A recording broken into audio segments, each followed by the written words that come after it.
Donc ça, on a fait une première description avec Google Earth des différents éléments paysagers.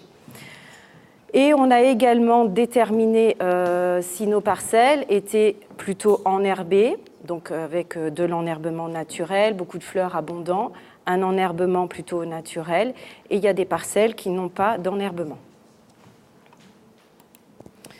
Donc au niveau de notre vraiment du gros travail qui a été effectué, c'est la collecte des arthropodes. Donc les arthropodes, ce sont donc les insectes surtout et les arachnides.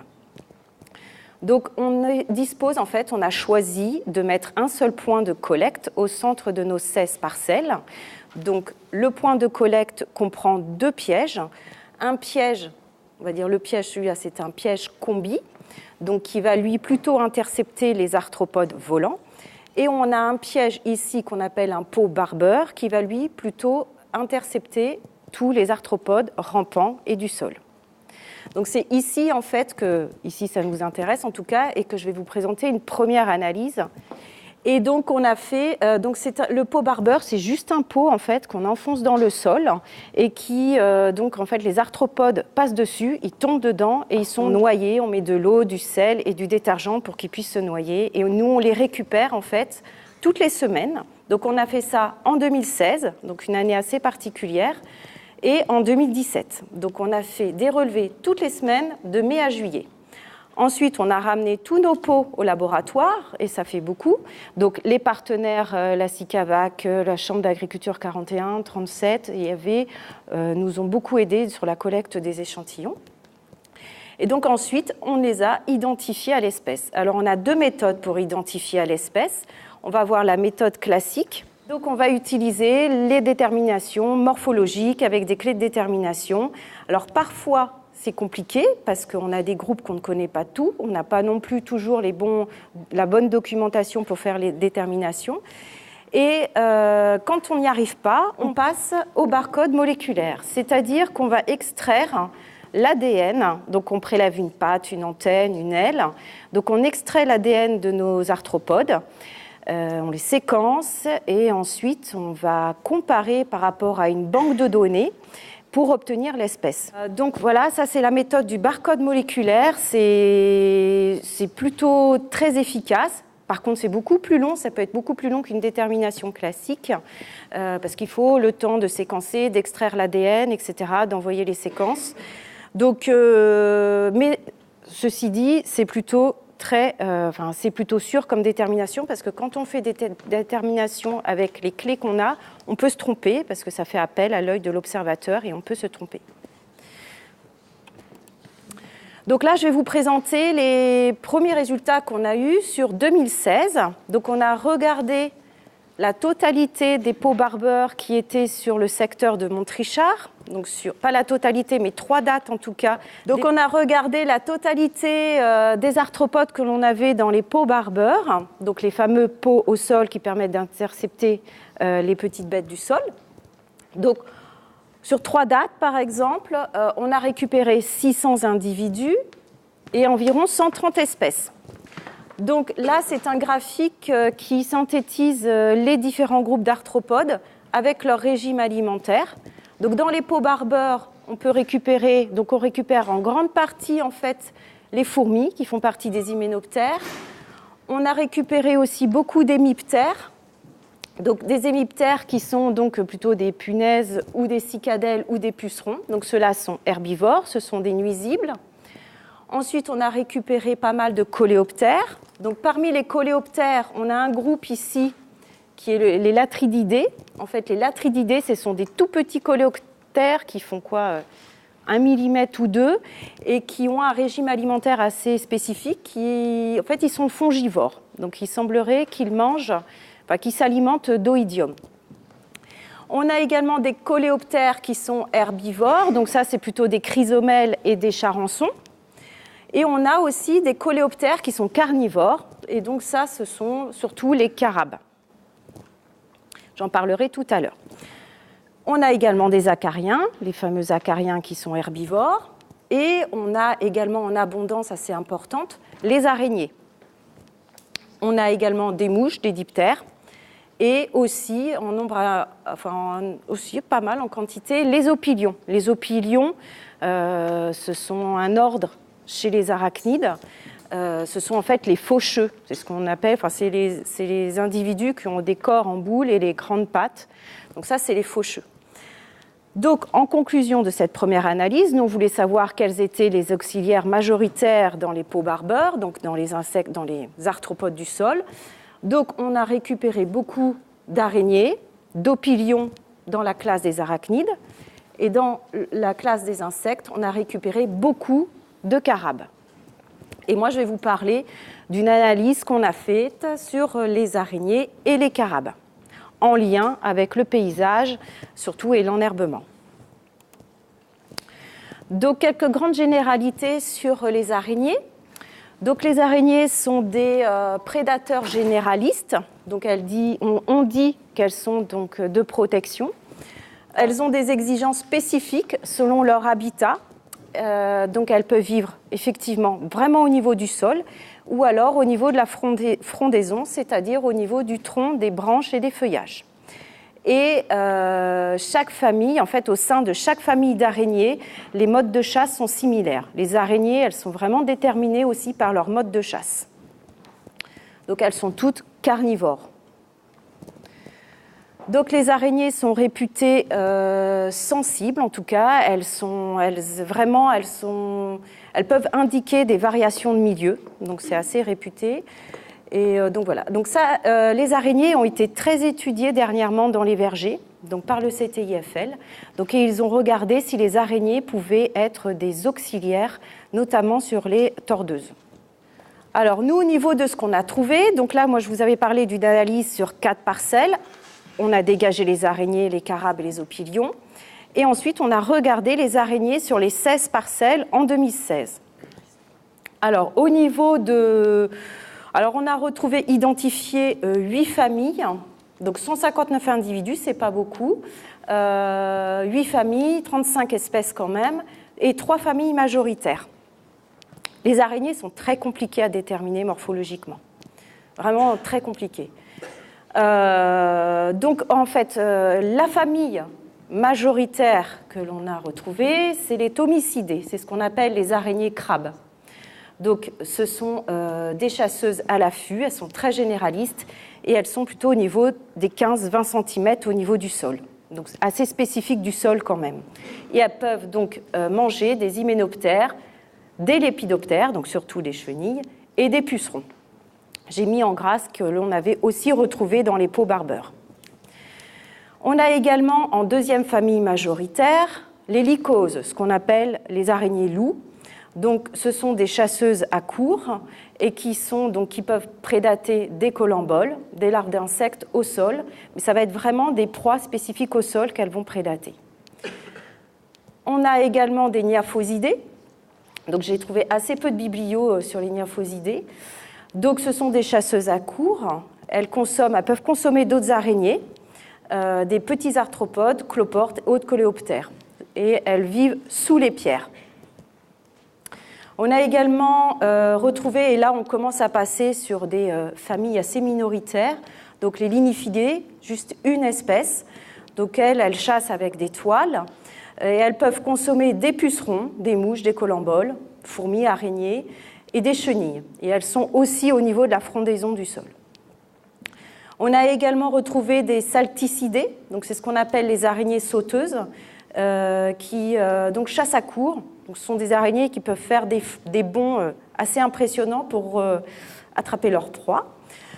Donc, elles peuvent consommer des mouches, des araignées, des pucerons, des cicadelles et des tordeuses. Donc, en verger, il y a eu une thèse qui a été faite sur 4 espèces d'araignées.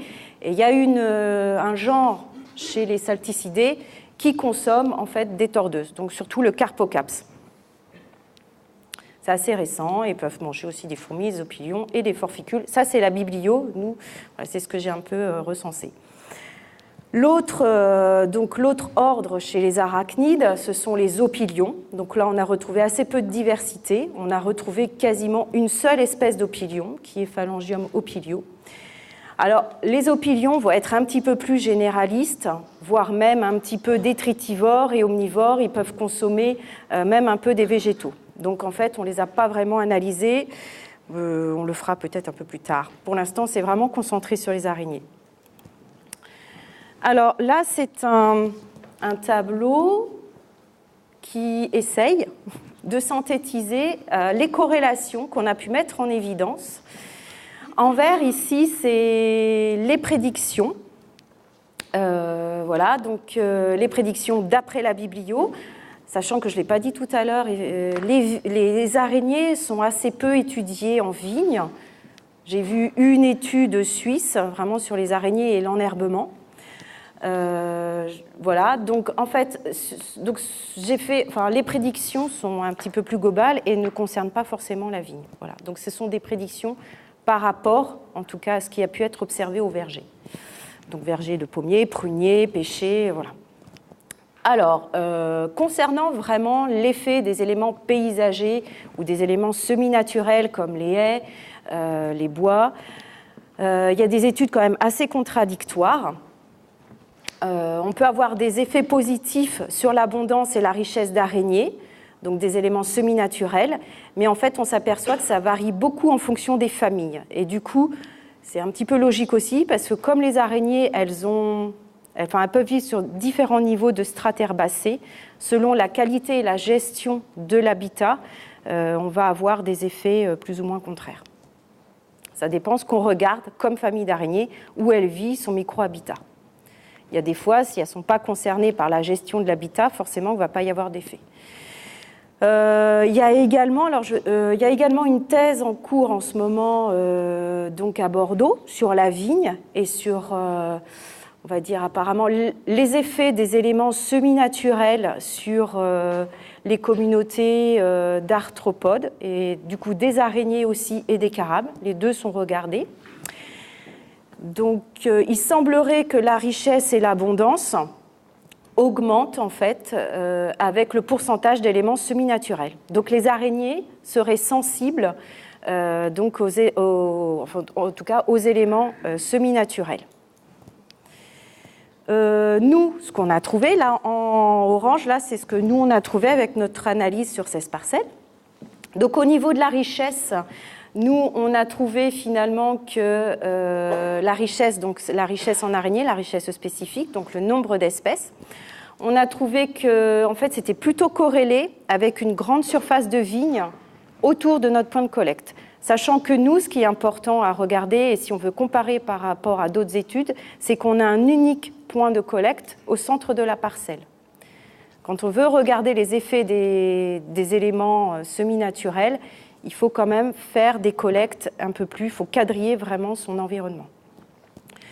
Donc au niveau des araignées, là ce que je montre ici, ce sont des corrélations statistiques, c'est-à-dire qu'on a fait des matrices de corrélation avec les abondances, etc. Et donc, en fait, ce sont des coefficients statistiquement différents par rapport... Donc, sur les araignées loups, pareil, au niveau de la richesse, on a trouvé que plus il y avait de vignes, en tout cas autour de notre point de collecte, et plus il y avait de lycose, les araignées loups. Pour les thomicidés, les araignées crabes, donc on a trouvé qu'elles étaient plutôt corrélées avec les éléments paysagers. Plus il y avait d'éléments paysagers, plus il y a des araignées crabes.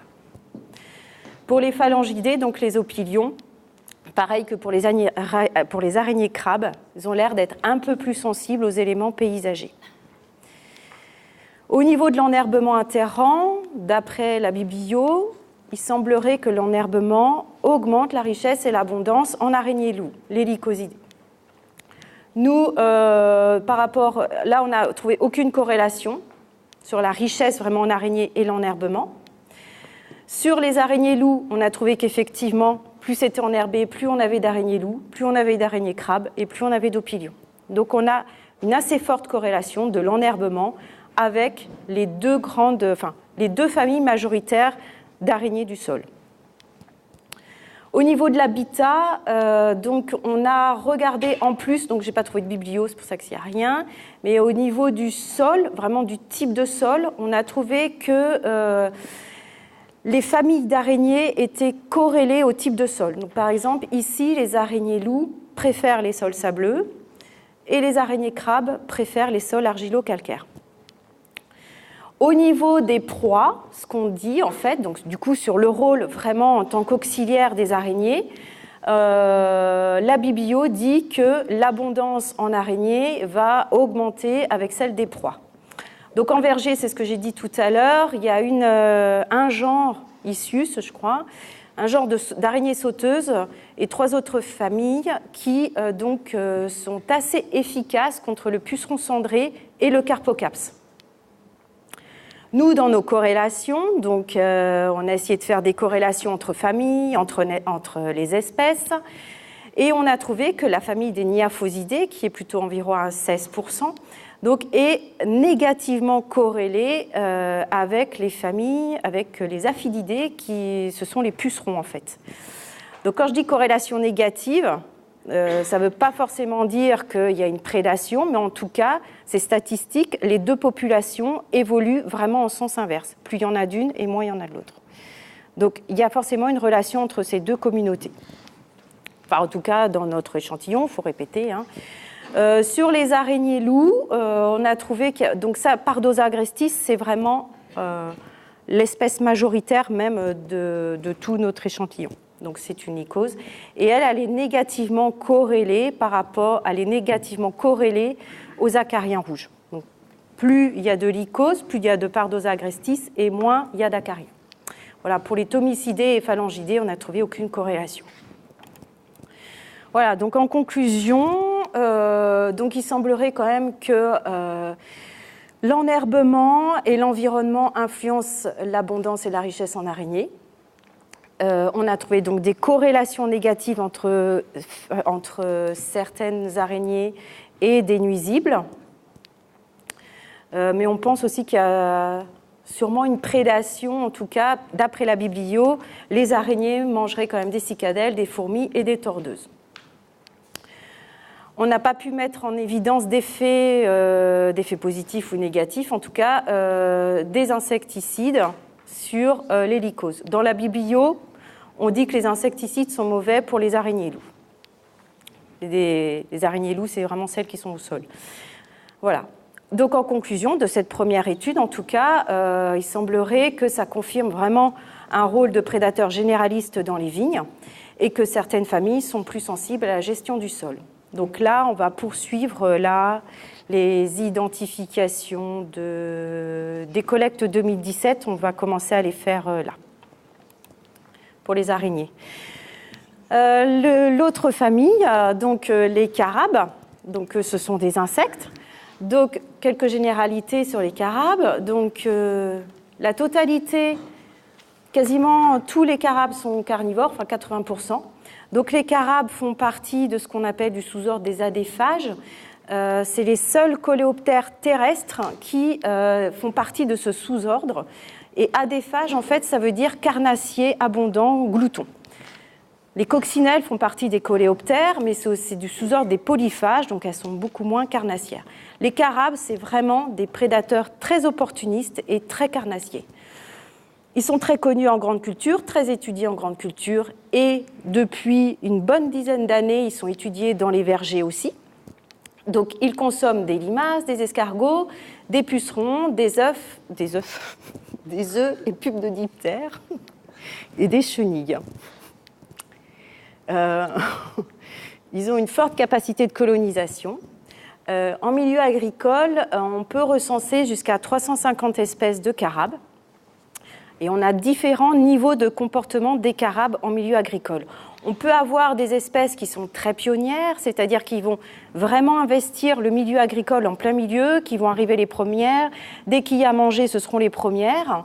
On a des espèces plus satellites, comme les grands carabes, qui, eux, vont vraiment vivre dans les abords des cultures et qui vont venir se nourrir de temps à autre, puisqu'il y a à manger dans la culture, viendront se nourrir de ce qu'il peut y avoir dans la culture d'à côté.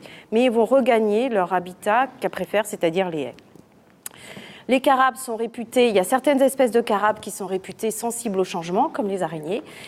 Et donc, on a des espèces très communes et on peut avoir aussi des espèces rares. Donc là, j'ai mis un cycle, j'ai synthétisé un cycle de développement des carabes. Ce qui est important à savoir, c'est que la larve de carabe se développe dans le sol. Donc et les larves, donc on les reconnaît assez bien, les larves, parce qu'elles ont des grandes mandibules. Et elles sont assez peu étudiées, les larves, c'est forcément plus compliqué, les larves à étudier. Mais en tout cas, il est dit, d'après les spécialistes, qu'elles sont nettement plus voraces que le stade adulte. Donc, elle va avoir un fort potentiel de prédation. C'est pour ça qu'en grande culture, en tout cas, il est préconisé de ne pas faire de labour pour ne pas non plus casser le cycle des carabes et des larves. Donc, au niveau de nos analyses, en fait, on a récupéré 518 individus, 41 espèces. Donc, la plupart, en fait, de nos déterminations ont montré que toutes nos espèces sont communes, 90%. Donc, ce sont des espèces pas rares du tout, qu'on rencontre en grande culture, etc. Et donc, voilà, très peu d'espèces sensibles ou rares. On a 7 sous-familles quand même. 60% d'arpales avec des péropstiques et des carabinés. Donc, c'est des sous-familles très communes dans les milieux cultivés. 64% des individus sont carnivores, 20% sont omnivores et les autres sont herbivores. Là, c'est une photo d'un petit Pocellus qui, lui, donc, est plutôt rare. C'est un peu la bête rare, on n'en a pas récupéré beaucoup. Au niveau de notre analyse, donc là, c'est les espèces majoritaires très communes que l'on a récupérées, donc les 4 espèces majoritaires. Donc, on a récupéré, donc on a l'Anebria salina, qui va plutôt prédater des petites espèces et qui est plutôt ophage, donc qui va plutôt manger des œufs. L'Anebria brevicoli, qui, elle, va s'alimenter de vers de terre, de limaces, de pucerons. Et dans nos analyses statistiques, comme on a fait tout à l'heure avec les araignées, on a trouvé une corrélation négative avec un genre de cicadelle, Eucelis. Une toute petite cicadelle de même pas 2 mm qu'on a récupérée en nombre, en tout cas dans les peaux barbeurs. Harpalus affinis, qui lui était aussi très commun, qu'on récupère beaucoup dans les milieux cultivés. Donc les harpales, en fait, sont assez différents au niveau de leur régime alimentaire. Ils peuvent consommer des végétaux, mais ils peuvent aussi consommer donc, des œufs et des pupes de diptères et des chenilles de lépidoptère. En verger, il a été montré qu'elles pouvaient potentiellement consommer des carpocaps, donc Harpalus. Et dans une étude en vignoble suisse, ils auraient tendance à dire que Harpalus affinis pourrait prédater des vers de grappe. Pas été montré, mais pareil, ils ont fait des niveaux de population.